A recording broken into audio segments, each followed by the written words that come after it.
कैसे हो आप सब? I hope you all are well and healthy.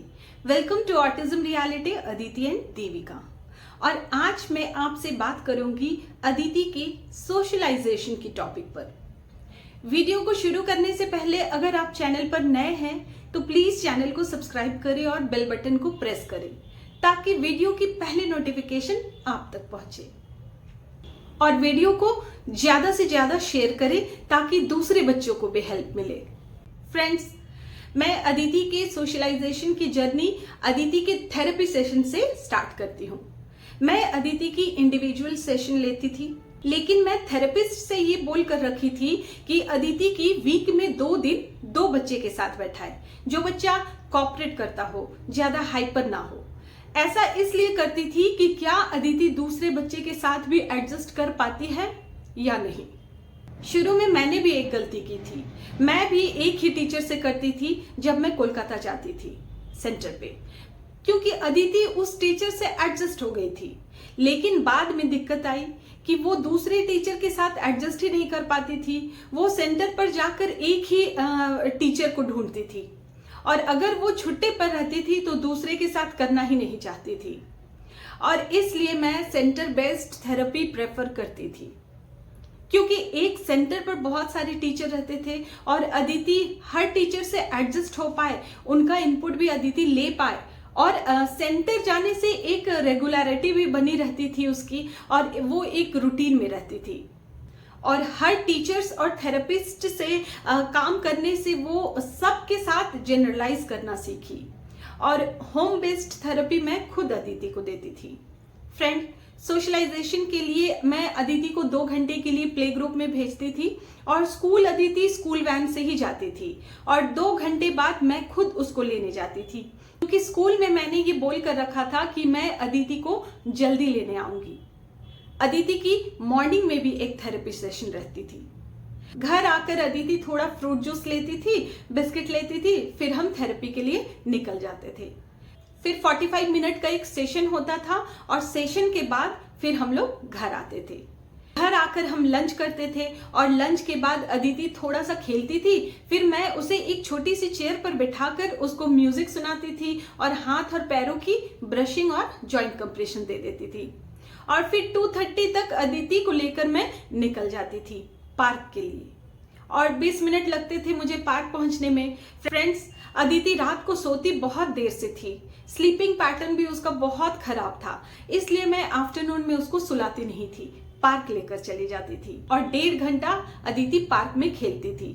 आइए इसकी एक वीडियो क्लिप देखते हैं।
और 1.5 घंटा पार्क में खेलने के बाद हम फिर थेरेपी सेशन के लिए चले जाते थे। फ्रेंड्स, विंटर सीजन में मैं थेरेपी के पहले पार्क लेकर जाती थी, यानी लंच के बाद ही चली जाती थी। लेकिन गर्मी के दिनों में हम लंच के बाद पार्क नहीं जाते थे, क्योंकि धूप बहुत तेज होती थी।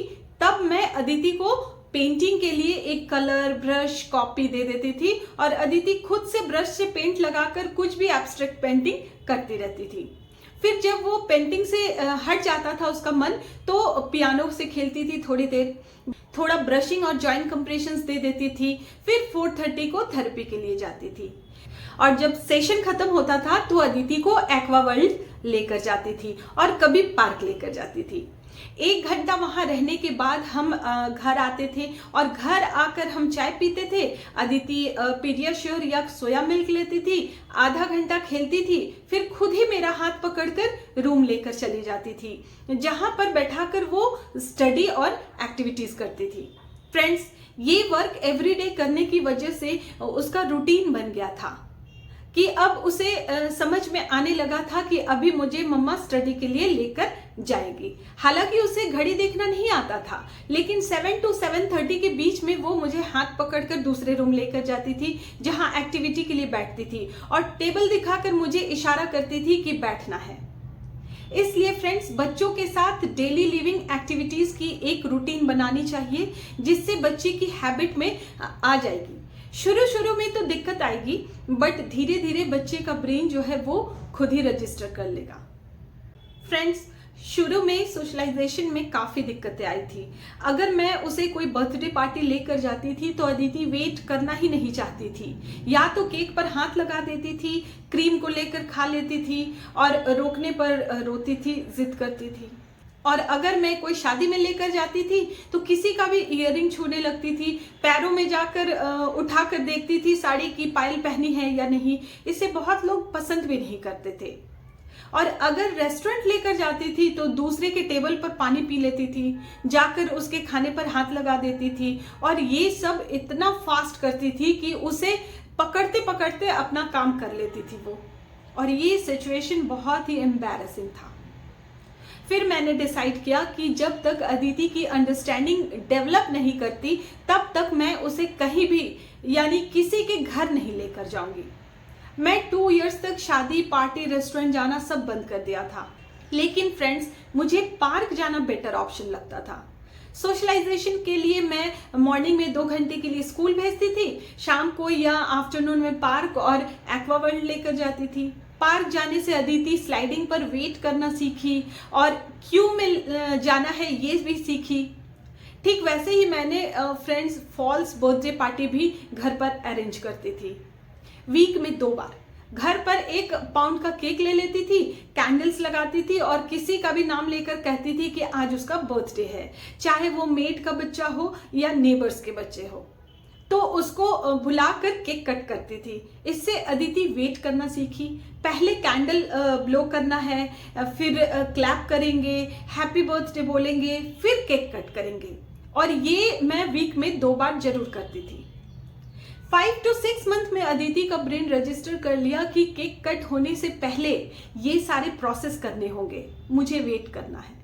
और इस तरह से जब अदिति थोड़ा स्टेबल हुई, फिर मैं रेस्टोरेंट जाना स्टार्ट की। शुरू में आसपास के रेस्टोरेंट लेकर जाती थी और फोन करके पहले ही ऑर्डर बता देती थी कि बेबी कॉर्न रेडी रखे, 20 मिनट्स में आ रही हूँ। क्योंकि अगर मैं वहां जाकर ऑर्डर करती तो बनने में टाइम लगता और शायद इतना वेट वो ना करे, तो सब कुछ ध्यान में रखना पड़ता था। इसलिए फ्रेंड्स, मेल्टडाउन होने से पहले ही अगर फूड रेडी रहे तो बेटर है। और रेस्टोरेंट में बताती थी कि दूसरे के टेबल पर नहीं जाना है।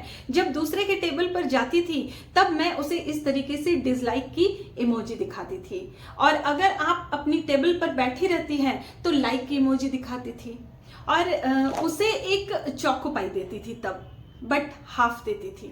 शुरू के 15 दिन तो कभी मेरी बात सुनती थी, कभी नहीं, बट 15 दिन के बाद मैंने नोटिस किया कि अदिति मेरा इशारा समझने लगी थी कि डिसलाइक का मतलब दूसरे की टेबल पर नहीं जाना है, और अगर लाइक दिखाते हैं तो उसे चिप्स या चोकोपाई मिलती है। इसी तरीके से फ्रेंड्स, मैं अदिति को मॉल भी लेकर जाती थी। शुरू में तो सिर्फ एस्केलेटर पर चढ़ना और उतरना होता था और आना ही नहीं चाहती थी।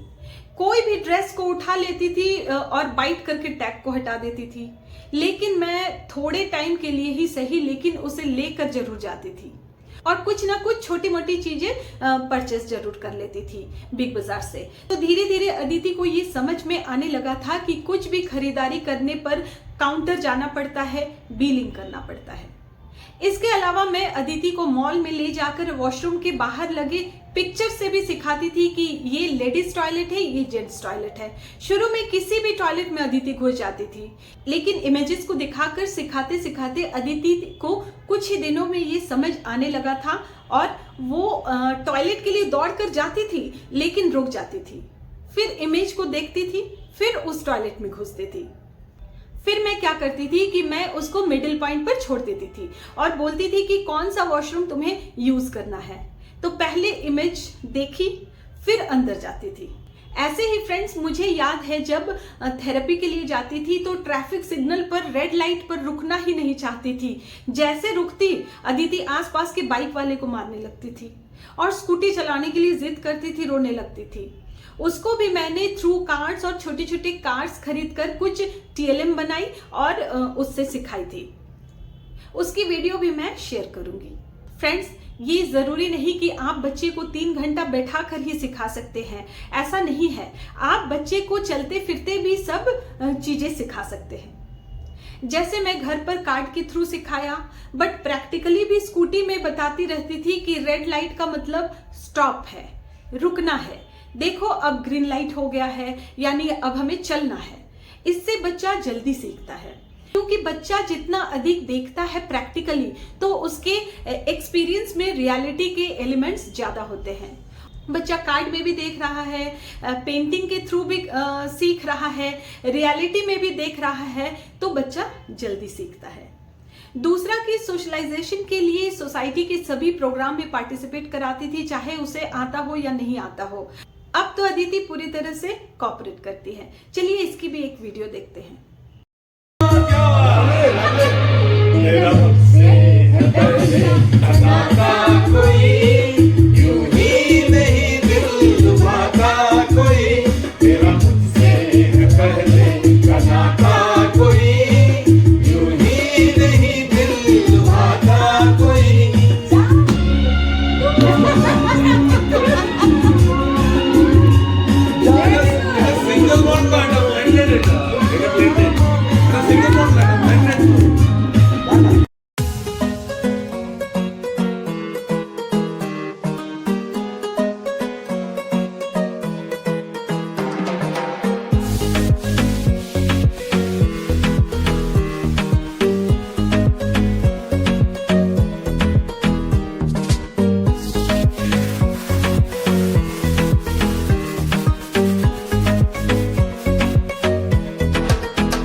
करती हूँ।